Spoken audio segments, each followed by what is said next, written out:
아름다워라. 산 밑에 백합하여 빛나는 새벽별 주님 영원할 길 아주 없도다. 내 마음이 아플 적에 큰 위로 되시며 나 외로울 때 좋은 친구라. 주는 저 산 밑에 백합 빛나는 새벽별 이 땅 위에 비길 것이 없도다. 내 맘의 모든 염려 이 세상 돌아도 주님 항상 같이 하여 주시고 시험을 당할 때에 악마의 계교를 즉시 물리치사 나를 지키네. 온 세상 날 버려도 주 예수 한 버려 끝까지 나를 돌아보시니 주는 저 산 밑에 백합 빛나는 새벽별 이 땅 위에 비길 것이 없도다. 내 마음을 다하여서 주님을 따르며 길이 나를 사랑하리니 물이 두렵지 않고 장검도 버겁네. 주는 높은 산성 내 방 계시라. 내 영혼 먹이시는 그대 누리고 나 친히 주를 뵙기 원하네. 주는 저 산 밑에 백합 빛나는 새벽별 이 땅 위에 비길 것이 없도다. 내 맘의 모든 염려 이 세상 고락도 주님 항상 같이 하여 주시고 시험을 당할 때에 악마의 계교를 즉시 물리치사 나를 지키네. 온 세상 날 버려도 주 예수 한 버려 끝까지 나를 돌아보시니 주는 저 산 밑에 백합 빛나는 새벽별 이 땅 위에 비길 것이 없도다. 내 마음을 다하여서 주님을 따르면 길이 나를 사랑하리니 물이 두렵지 않고 장검도 버겁네.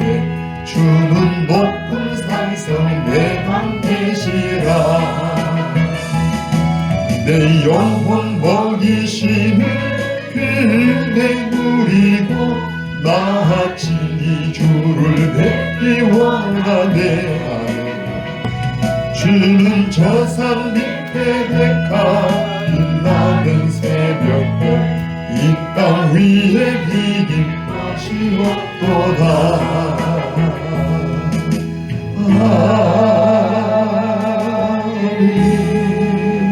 아멘. 83가입니다. 83가.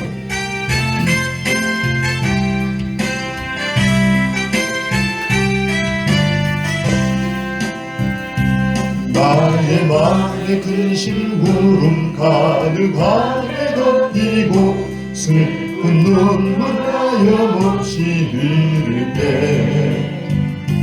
인자하고 부드러운 음성으로 부르사 나를 위로하리 누가 있을까. 주 예수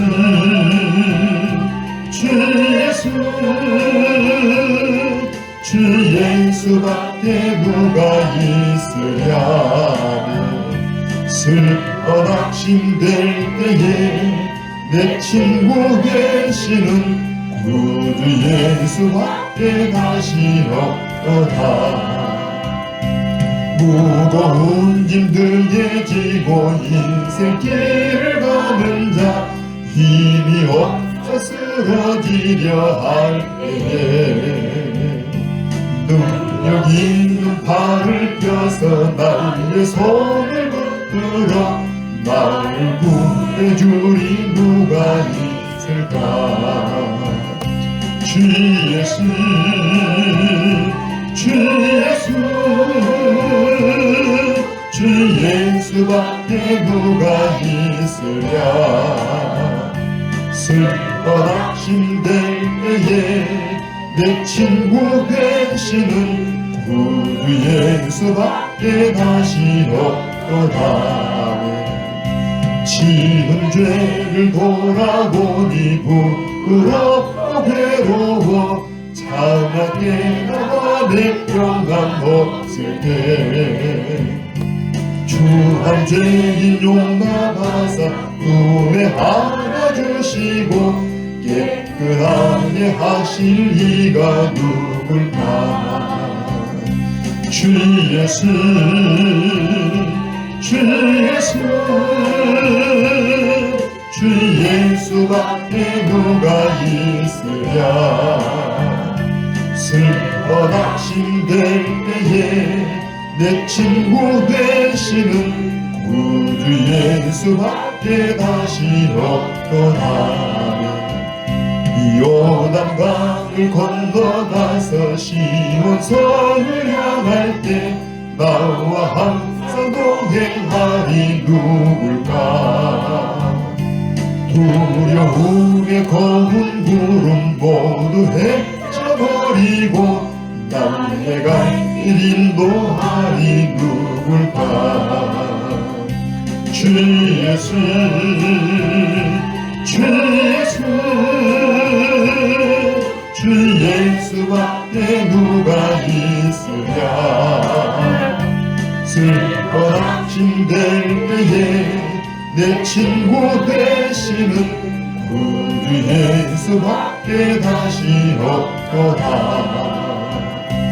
무거운 짐들에 지고 인생길을 가는 자, 힘이 없어 쓰러지려 할 때에 능력 있는 팔을 펴서 나의 손을 붙들어 나를 구해주리 누가 있을까. 주 예수, 주 예수, 주 예수밖에 누가 있으랴. 슬퍼나 힘들 때에 내 친구 되시는 구주 예수밖에 다시 없도다. 요단강을 건너가서 시온성을 향할 때 나와 항상 동행하리 누굴까. 두려움에 검은 구름 모두 헤쳐버리고 나의 갈 길 인도하리 누굴까. 주 예수, 주 예수, 주 예수밖에 누가 있으랴.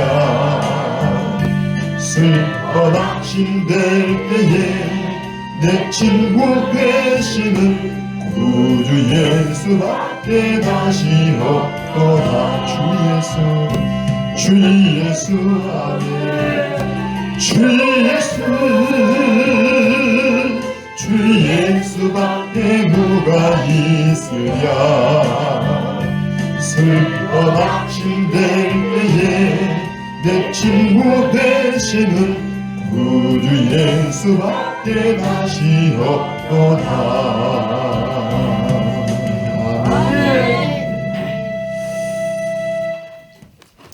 자, 우리 학교에서 2장 말씀을 같이 보십시다.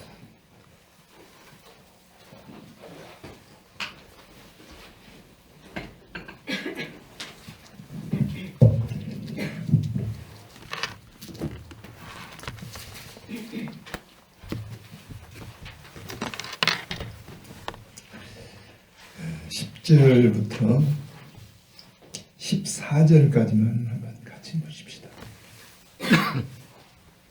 10절 다리오 왕 제2년 9째 달 24일에 여호와의 말씀이 선지자 학개에게 임하니라. 이르시되 만군의 여호와가 말하노라. 너는 제사장에게 율법에 대하여 물어 이르기를 사람이 옷자락에 거룩한 고기를 쌓는데 그 옷자락이 만일 떡에나 국에나 포도주에나 기름에나 다른 음식물에 닿았으면 그것이 성물이 되겠느냐 하라. 학개가 물음에 제사장들이 대답하여 이르되 아니니라 하는지라. 학개가 이르되 시체를 만져서 부정하여진 자가 만일 그것들 가운데 하나를 만지면 그것이 부정하겠느냐 하니 제사장들이 대답하여 이르되 부정하리라 하더라. 이 학개가 대답하여 이르되 여호와의 말씀에 내 앞에서 이 백성이 그러하고 이 나라가 그러하고 그들의 손의 모든 일도 그러하고 그들이 거기에서 드리는 것도 부정하니라. 아멘. 한번 고백하시게 성령님 또 함께 해주십시오. 여러분들이 오늘 이 말씀 읽으면서 이게 뭘 말하는지 감이 옵니까? 조금 다른 말씀보다 조금 이게 이해가 얼마 안 될 것 같기도 해요. 그래서 우리는 이방인으로서 이렇게 예수 믿는 사람이기 때문에 구약 성경을 설명한다고 해도 조금은 좀 거리감이 있습니다. 그런데 이제 유대인들이 이 말을 하면은 금방 알아먹을 수가 있는 그 내용인데 구약의 제사에 대한 그 어떤 배경을 알아야 이게 얼른 감이 가요. 다시 한번 설명을 드리면 한번 이런 생각을 해보세요. 사람이 건강을 유지하기가 쉬워요. 전염병이 이렇게 감염되기가 쉬워요. 자, 우리가 일반적으로 건강한 사람을 가까이 하고 건강한 사람을 막 따라다니면 건강해질까요? 물론 조금 뭔가 배울 것은 있지만 제가 하는 말은 근데 뭔가 이렇게 감기 독감이라든가 요즘 뭐 코로나 같은 거 이런 사람들을 만약에 감염된 사람들 가까이 하면은 금방 감염이 되겠죠. 그러니까 사실 건강을 유지하는 것은 쉽지가 않은데 뭔가 이렇게 세균이나 이렇게 병균이 옮겨지는 것은 참 금방입니다. 그래서 우리가 늘 청결하게 해야 되는데 여러분 우리가 이 건강이 상하니까 세상에 뭐가 있어요? 건강을 위해서 병원 같은 게 있잖아요. 예를 들어서 그냥 막 전쟁이 나서 병원이 다 폭파가 되고 그러면 그때는 여러분 모든 환자들이 너무나 힘들겠죠. 마침 그런 가운데는 비록 건물에 병원이 없어도 의사가 있다라면 의사를 중심해서 천막 같은 걸 만들어 놓고 뭐 거기서 환자들을 치료할 수 있잖아요. 그러니까 지금 우리가 하나님 앞에 인간을 볼 때 흔히 이렇게 이분설이다 하고 삼분설이다 이렇게 말하긴 하는데 되게 이분설이라는 말은 우리 몸에 이렇게 눈에 보이는 몸뚱아리가 있는 이 육체가 있고 그 다음에 보이지 않는 것도 있어요. 우리의 마음의 세계, 정신세계도 있잖아요. 한편 우리 안에 정말 소중한 영혼이 있습니다. 사람들은 육체를 중심으로 생각을 하고 최근에 근간에 와서는 정신적인 것도 많이 중요하게 여깁니다. 그래서 만약에 육체는 멀쩡한데 아무리 병원에서 막 진찰을 해봐도 육체는 멀쩡해요. 그런데 사람의 몸이 너무 괴로워요. 막 병들어서 힘들어해. 그래서 옛날에는 그걸 잘 발견하지 못했는데 지금은 와서 그걸 다 심리적이고 정신적인 병들을 많이 발견해서 먼저는 육체만 치료하는 게 아니라 마음의 치료, 어떤 정신적인 치료를 많이 하잖아요. 그러니까 이런 병원들, 이런 어떤 전문가들이 많이 생기는데 거기까지는 좋아요. 문제는 우리 안에 또 뭐가 있어요? 영혼이라는 게 있어요. 영혼. 그러니까 영혼에 대한 부분은 정말 성령으로 보지 않으면 하나님이 깨닫게 하지 않으면 영혼에 대한 부분은 잘 몰라요. 그러니까 사람들이 옛날에 비해서 정신적인 어떤 심리적인 이런 어떤 치료를 위해서 많이 이렇게 공부도 하고 연구도 하고 심지어 그런 전문적인 병원들이 생기고 의사들이 있긴 있지만 문제는 영혼에 대한 부분들은 그렇게 알 수도 없을 뿐 아니라 그렇게 많이 관심을 잘 안 가져요. 이건 누구에게만 이게 해당이 돼요. 여러분 믿음의 사람들에게 해당되는 부분들입니다. 아멘입니다. 아멘. 고백하여 성령님 함께 해주십시오. 그러니까 지금 이 본문의 말씀을 이해하려면 그런 세계를 좀 아실 필요가 있어요.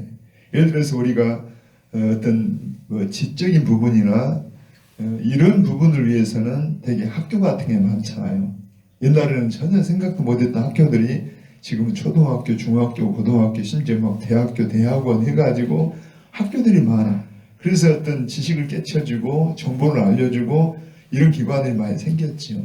눈이 열리고. 그러니까 이렇게 교육 수준이 높아지면 또 따라서 도덕적인 수준도 꽤 이렇게 높아지기도 합니다. 근데 문제는 여러분 봐봐요. 병원이 아무리 많이 생기고 의사들이 막 이렇게 정말 전문가들이 많이 나와서 치료를 하고 아까 말한 것처럼 막 심지어 어떤 심정병까지 치료하고 학교가 많이 늘어나서 어떤 이런 세상의 지식이나 정보를 알려줘도 문제는 그러면 이 세상이 완전히 천국 같은 세상이 되냐? 돼요? 안 돼요?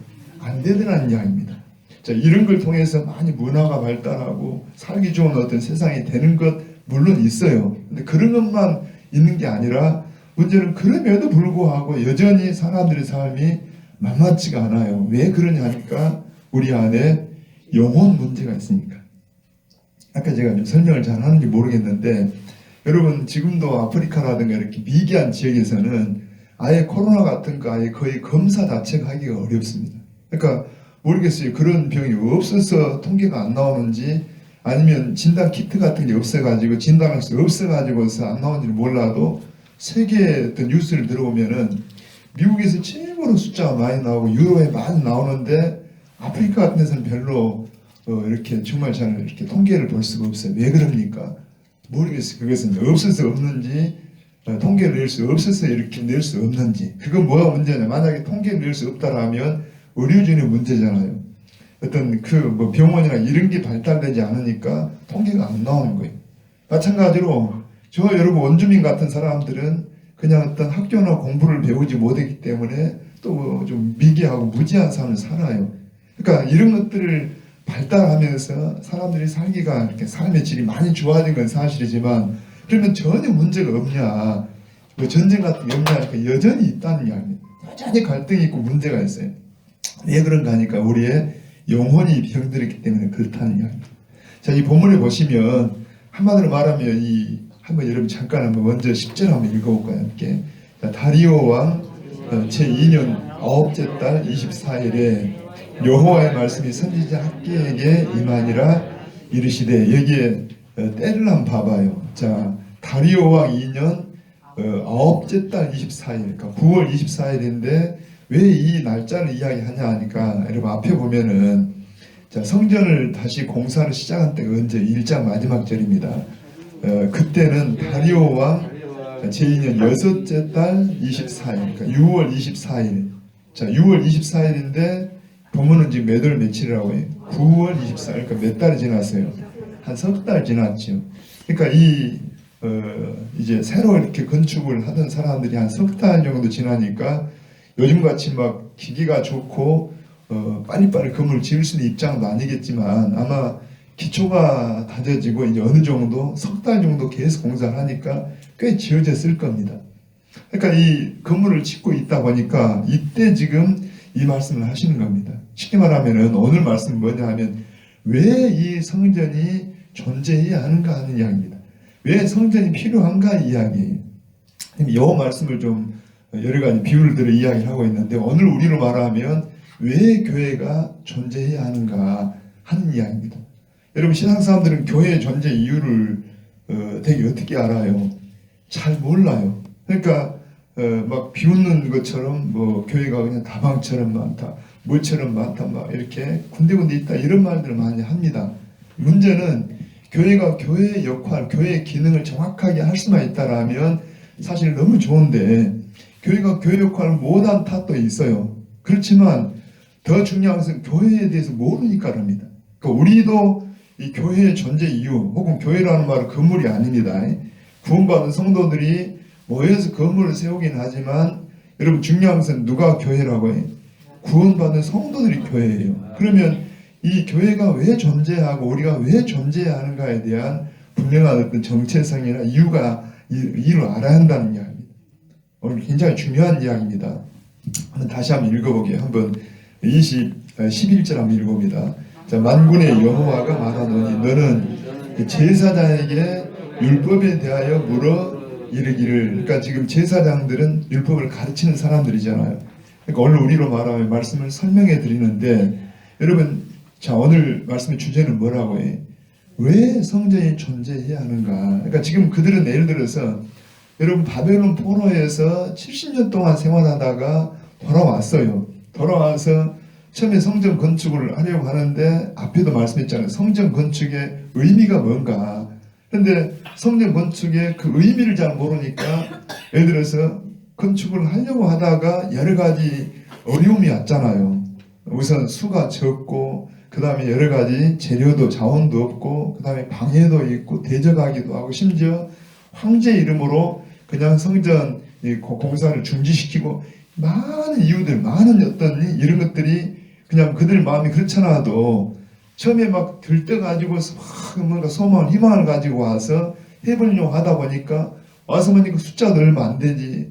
완전히 이 그냥 유대 땅이 예루살렘 땅 그냥 쓰레기 더미처럼 수십 년 동안 사람이 안 살다 보니까 완전히 그냥 쓰레기 더미입니다.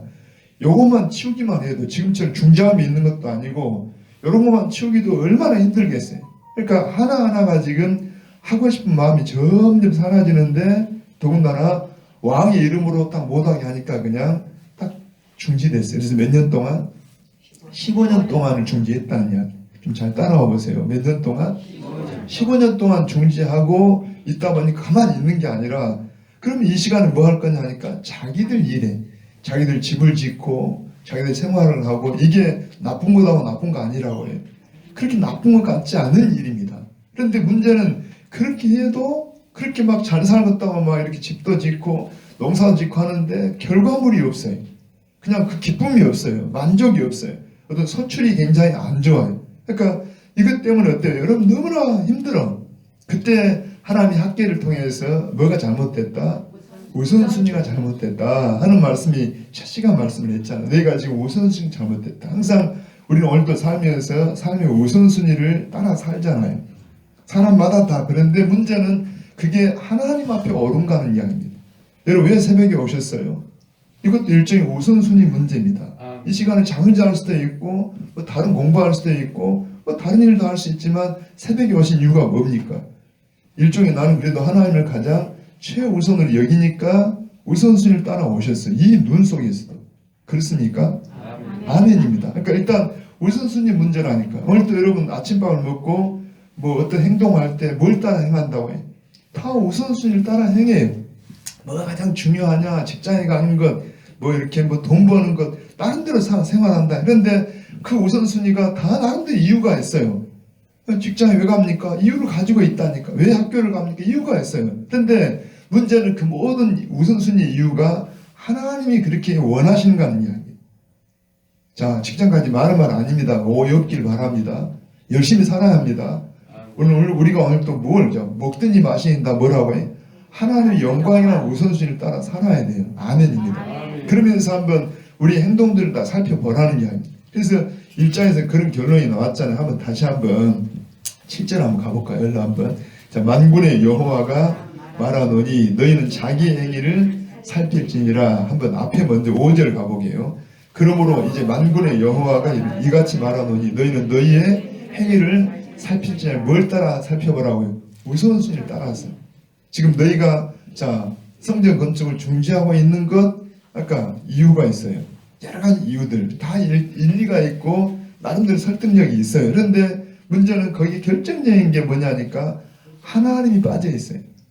자, 그 다음에 여러분 한 번 더 그 8절 한 번 더 가보게요. 너희는 자 산에 올라가서 나무를 가져다가 성전을 건축하라. 그리하면 내가 그것으로 말미암아 첫째는 뭐하고 기뻐하고 또 영광을 얻으리라 여호와가 말하였느니라. 문제는 이 성전의 의미에 대해서 제가 설명한다고 했는데 그들이 잘못 생각을 한 게 뭐냐니까 솔로몬 성전 같은 화려한 성전을 생각하다 보니까 그런 성전의 건축하기가 어려워요. 뭐 아까 말한 여러 가지 이유 때문에도 어렵기도 하고 그때 하나님 뭐라 합니까? 화려한 성전 자체가 아니라 거기 보니까 우리의 힘에 맞게 이 성전이라는 그 자체가 중요한 것을 우리 이제 2장에 와서 어제 설명한 것처럼 여러분 성전이 사실은 그들이 성전이 없어진 것은 어찌 보면 의미를 말하면 누가 없어진 거라고 해요? 하나님이 떠나신 것이라고. 여러분 그 가나안 땅을 하나의 뭐랄까요 언약의 보증으로 해서 너희가 언약 이 율법을 지키면 내가 가나안 땅에 너희 영원히 살게 할 것이고 하는 그 언약의 보증으로 땅을 주었어요. 그리고 백성들 약속을 했는데 그 언약을 그들이 하나님을 사랑하지 않고 우상을 숭배하다 보니까 언약이 파기됐어요. 그래서 뭐예요? 하나님이 그냥 그 땅에 함께하지 않는다는 의미로 바벨론 땅에 포로되어 갔다는 이야기. 다시 돌아왔어요. 이게 성전 건축하게 한 이유가 뭐라고? 이제 하나님이 나와 너희가 함께한다. 가장 중요한 게 이거다 그랬죠. 다시 한번 여러분 한번 2장 읽어봅니다. 5절로 한번 가볼까요? 여기 4절부터 4절. 자, 그러나 여호와가 이르노라 술밥이라 스스로 굳세게 할지어다. 여호사닥의 아들 대제사장 여호수아야 스스로 굳세게 할지어다. 여호와의 말이니라. 이 땅 모든 백성아 스스로 굳세게 일할지어다. 내가 너희와 함께하노라. 만군의 여호와의 말이니라. 중요한 것은 뭐예요? 하나님이 너희와 함께한다. 하나님 우리와 함께하신다. 이게 중요하죠. 그러니까 지금 이들이 건축을 다시 시작을 했지만 정말 초라한 모습 때문에 실망하고 나이 많은 분들은 막 울고 이게 무슨 성전이냐 막 이렇게 하고 할 때 하나님은 그게 아니라 여러분 다시 5절 중요합니다. 자, 너희가 애굽에서 나올 때 내가 너희와 언약한 말과 나의 영이 계속하여 너희 가운데 머물러 있나니 너희는 두려워하지 말지어다. 그러니까 잘하고 있다는 이야기입니다. 잘하고 있다. 건물의 어떤 외형이 문제가 아니라 중요한 하나님 거기에 함께하는가 그 언약이 거기 있는가 이게 중요한 것은 함께 하신다. 그러면서 여러분 더 소중한 어제 이 참 시간이 뭐하긴 한데 6절 이하에 엄청난 말씀을 약속하셨잖아요. 그냥 읽고만 지나갑니다. 만군의 여호와가 이같이 말하노라. 조금 있으면 내가 하늘과 땅과 바다와 육지를 진동시킬 것이요 또한 모든 나라를 진동시킬 것이며 모든 나라의 보배가 이르리니 내가 이 성전의 영광이 충만하게 하리라. 만군의 여호와의 말이니라. 그러니까 여러분 이전에 솔로몬의 성전에 비교가 안 될 만큼 엄청난 그런 놀라운 말씀을 하십니다. 막 하늘과 땅이 진동하고 그리고 만국의 보배가 이르게 된다. 그분이 누구라고 해? 그러니까 문제는 이 눈에 보이는 건물 자체가 중요한 게 아니라 누가 여기 함께 하냐 하니까 하나님이 함께 하시는데 실제로 하나님이 육체를 입고 이 땅에 오시게 되는 사건을 여기는 천지가 막 계획되는 사건처럼 말해. 이미 오셨습니다. 그리고 다시 우리 주님은 재림이 오실 겁니다. 그때는 그야말로 하늘과 땅과 모든 게 다 진동하는 그런 역사, 이 하나님의 심판의 역사가 일이 된다는 이야기. 그때까지 뭐예요? 교회 존재 이유가 뭐냐? 그러니까 구약 같으면 성전의 존재 이유가 뭐냐니까 이 성전은 뭐예요? 하나님이 살아계시고 하나님이 함께한다는 걸 보여주는 하나의 이정표 같은 하나의 선포할 때 같은 그런 역할. 진짜 본대가 올 때까지 하나의 본대가 온다는 걸 보여주고 있는 하나의 사인이라는 이야기. 아멘. 그런데 드디어 본대 같은 주님이 오셨습니다. 만군의 보배가 오셨어요. 그럼 교회가 존재하는 이유가 뭐냐니까 오늘 우리 그 구약의 성전이 지금 여러분 예수님 안에 성취가 되고 그 예수님이 성령으로 우리 안에 오심으로 우리가 참 성전입니다. 그 성전을 우리가 밖에서 지금 뭐라고 해요? 바로 성령 공동체 교회로 이야기해요. 그러니까 구약의 성전의 존재 이유와 그런 의미에서는 교회의 존재 이유가 공통점이 있어요. 성전과 교회는 다르지만은 그러나 아무튼 그런 의미에서는 교회가 같은 의미로 한번 봐봐요. 교회의 존재 이유가 뭐냐? 신앙 사람들은 교회에 대해서 그걸 잘 모르는데 우리는 알아야 한다는 거예요. 그래서 오늘 본문에 다시 한번 갑니다.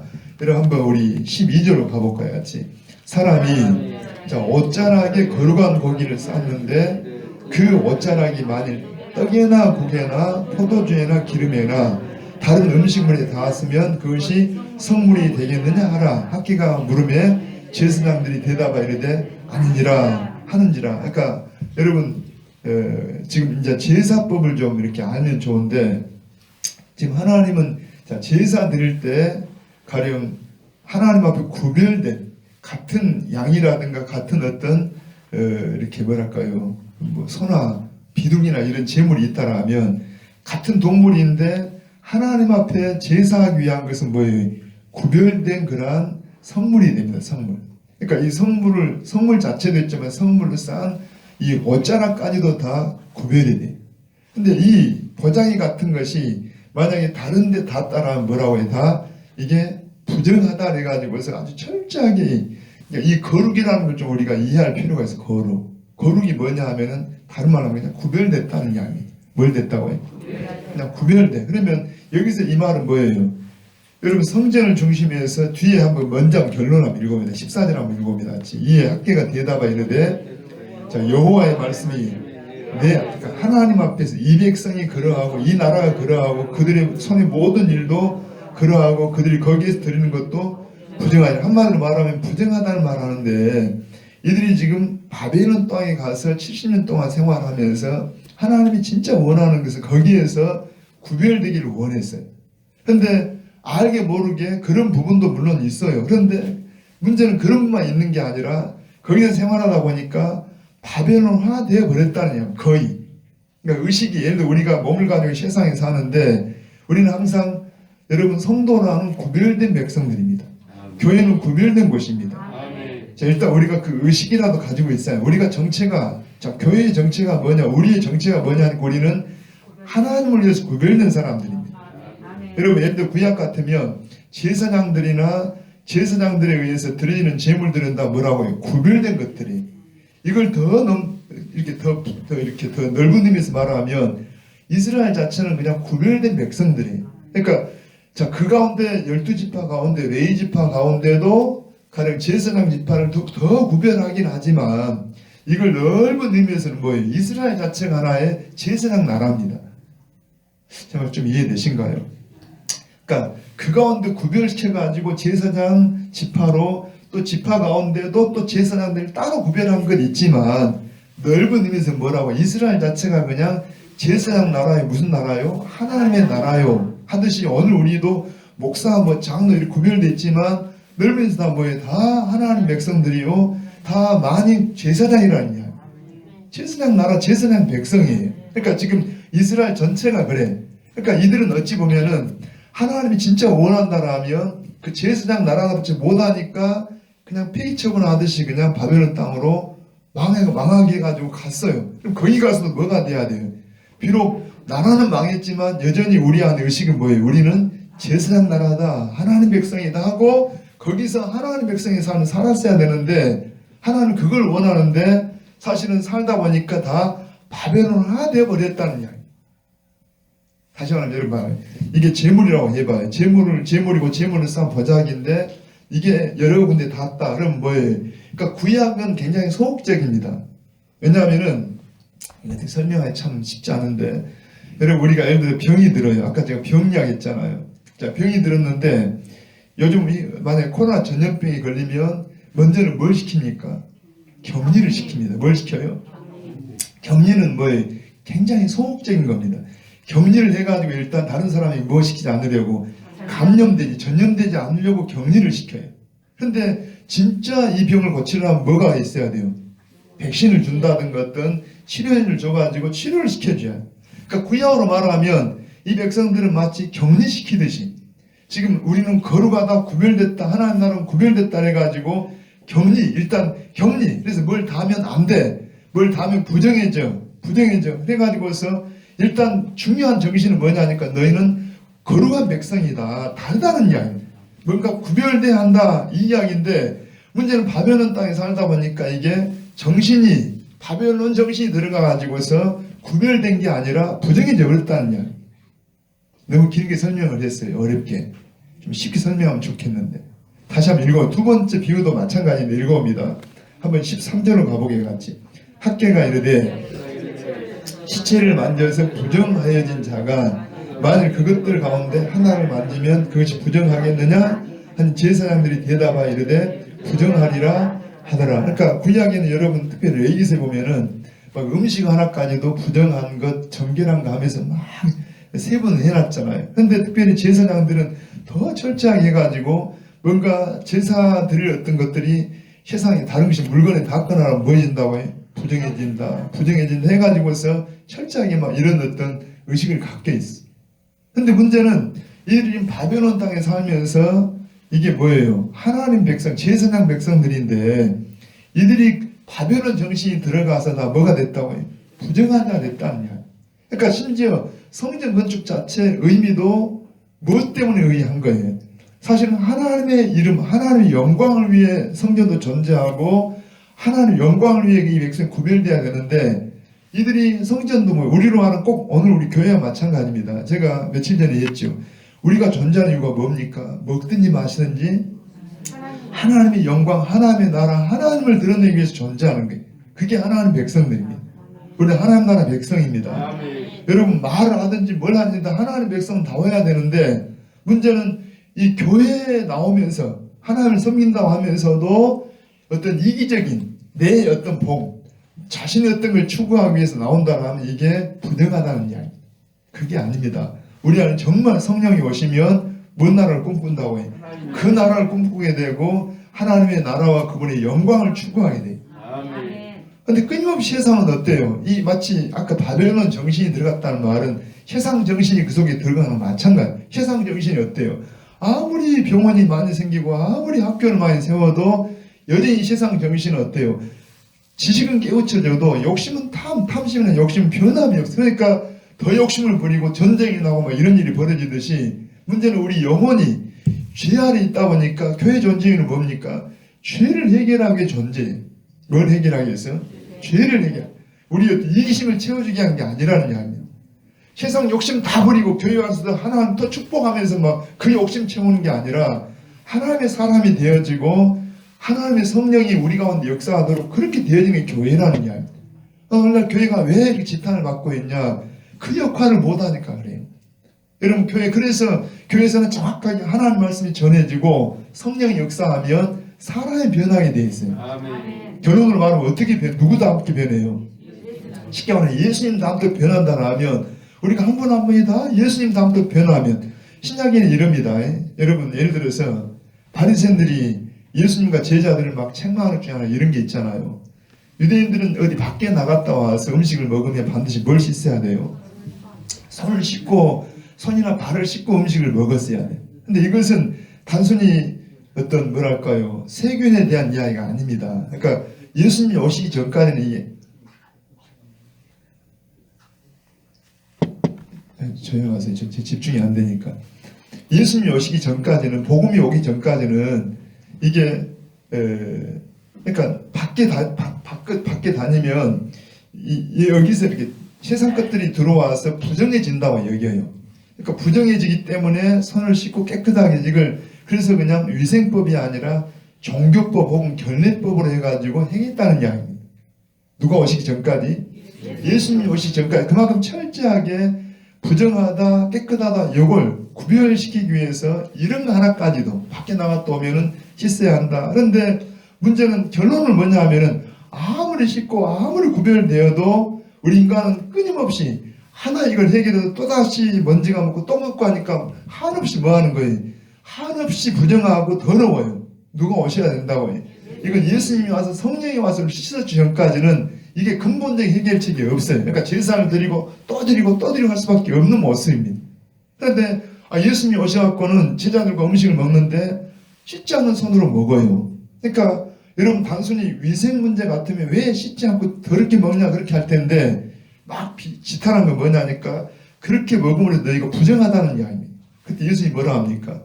사람의 속에 들어가는 게 더러운 게 아니라 속에서 나오는 게 더러운 거다. 왜 그 말 합니까?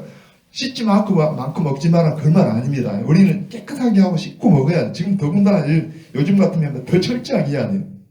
제가 여러분 혹시 뒤에서 들어올 때는 할 수만 있으면 씻고 왔을지라도 손에 소독 좀 묻히고 올 필요도 있어요. 왜냐하면 서로를 위해서.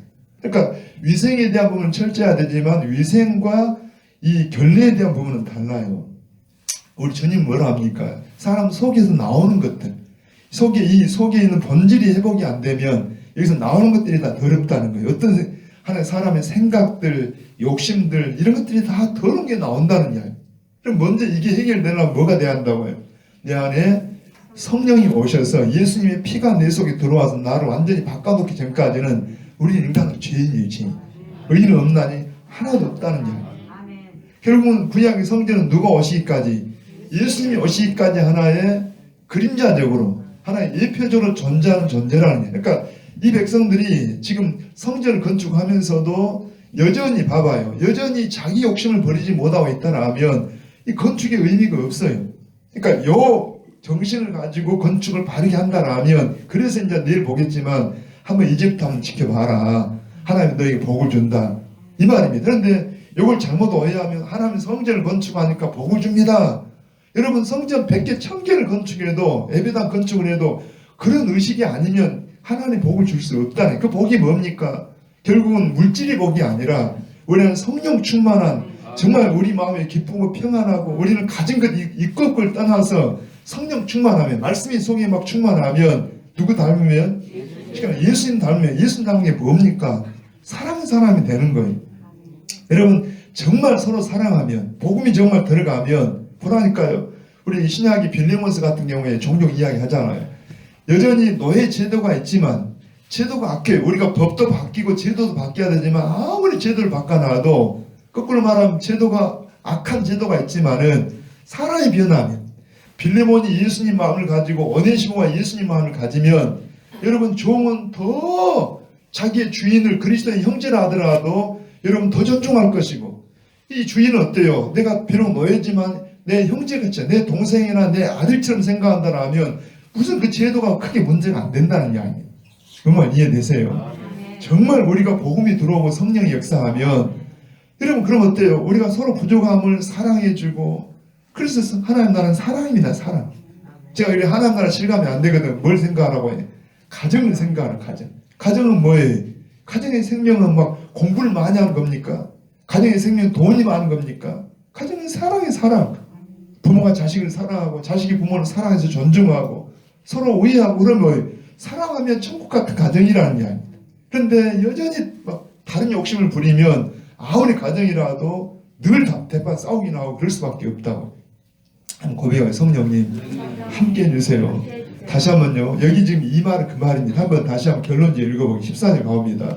자, 이에 학개가 대답하여 이르되 여호와의 말씀에 내 앞에서 이 백성이 그러하고 이 나라가 그러하고 그들의 손의 모든 일도 그러하고, 그 말은 쉽게 말하면 바벨론에 가서 바벨론에서 거룩해지기보다도 바벨론 정신, 바벨론 문화가 들어와서 그들이 그런 정신으로 이 건축을 한다라면, 여러분 지금 이들은 쉽게 말하면 전 말이 좀 길어지면서 오늘 조금 설명이 그러는데, 우선 바벨론에 살다 보니까 마치 옛날에 애굽에 살듯이 이들의 마음속에 뭐가 있냐니까 노예의식 같은 의식이 있어요. 무슨 의식? 바벨론에서 살다 보니까 늘 사람 눈치나 보고 막, 여러분 노예나 종으로 살다 보니까 항상 종의 의식은 어때요? 노예 의식은 자기 의지를 가지고 주권적인, 주도적인 삶을 못 살아요. 시키면 하고 안 시키면 안 하고 주도적이 안 하고, 그러니까 참 행복이 없어요. 그런데 여러분 정말 하나님의 백성은 어때요? 여러분 바벨론에서 뭐 되어 왔어요? 해방되어 왔어요. 그러니까 일단은 자유를 줬다는 말은 이제 우리가 주도권이 있다는 이야기입니다.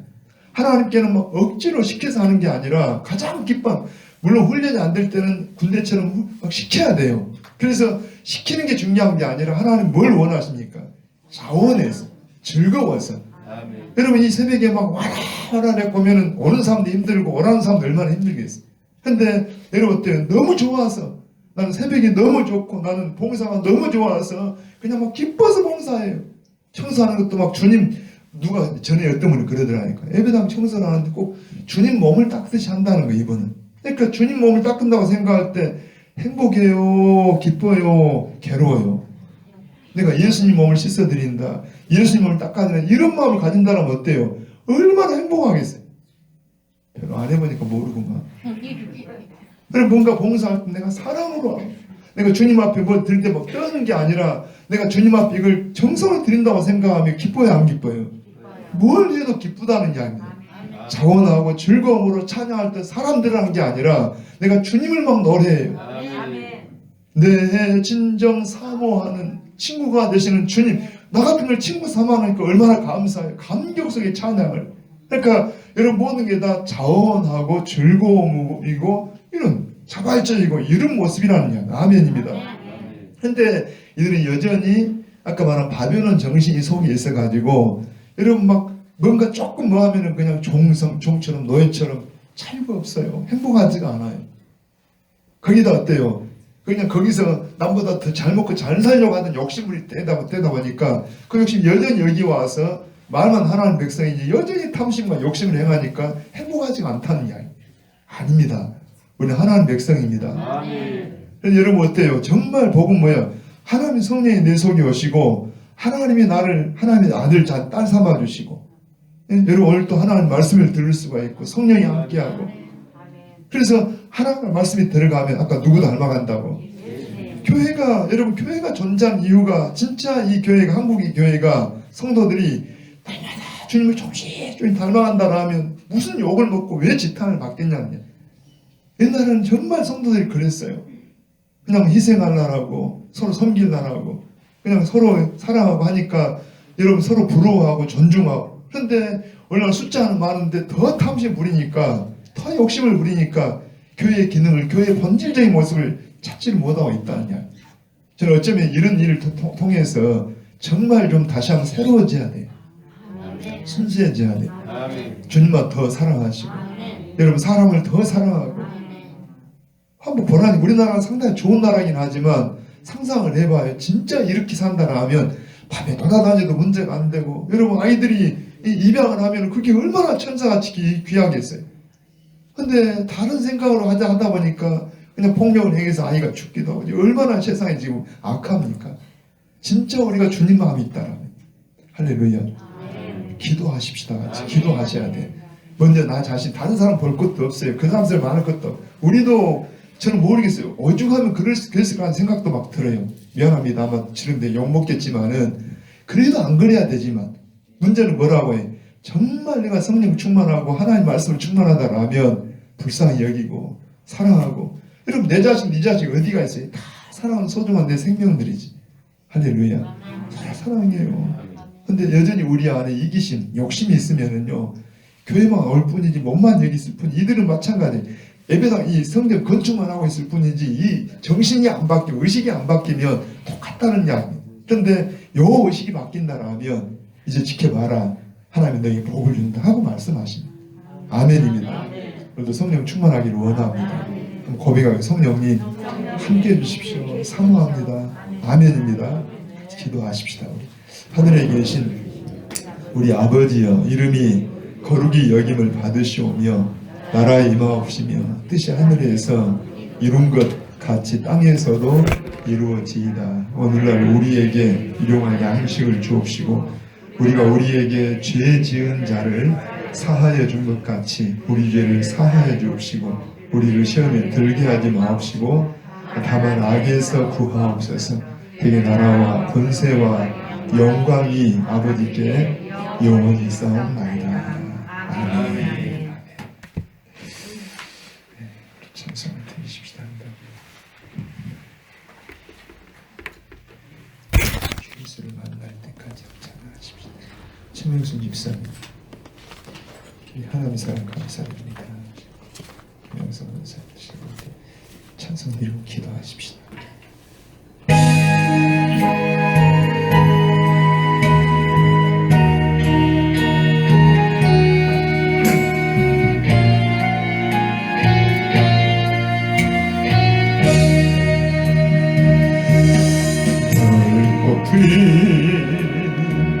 바다 위에 외로운 작은 배 하나 이 몸을 싣고 저 천성 향해 갈 때에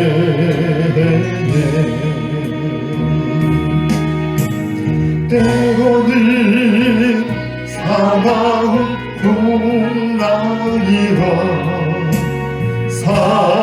삼키려 하다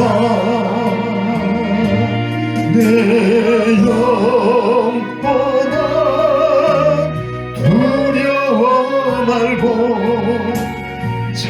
잠잠히 주만 바라볼지라.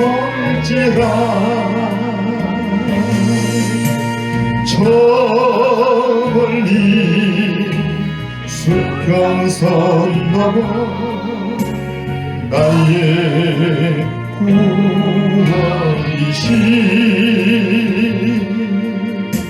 주 예수를 만날 때까지 찬양하며 가리라.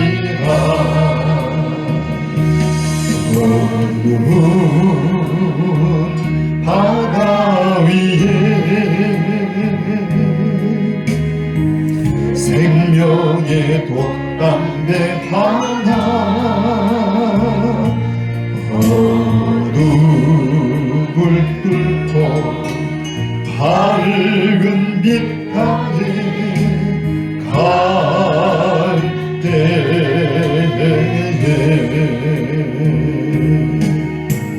때로는 괴로운 장대물이 앞을 막으라.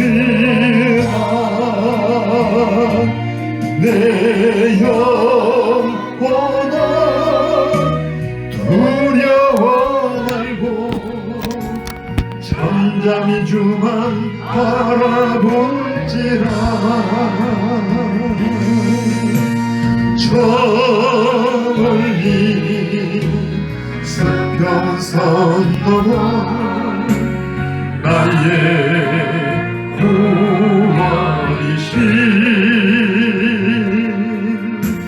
주 예수를 만날 때까지 찬양하며 가리라.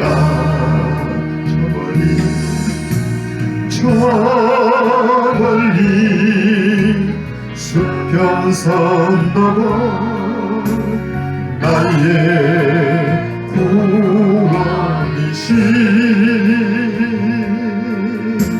주 예수를 만날 때까지 찬양하며 가리라.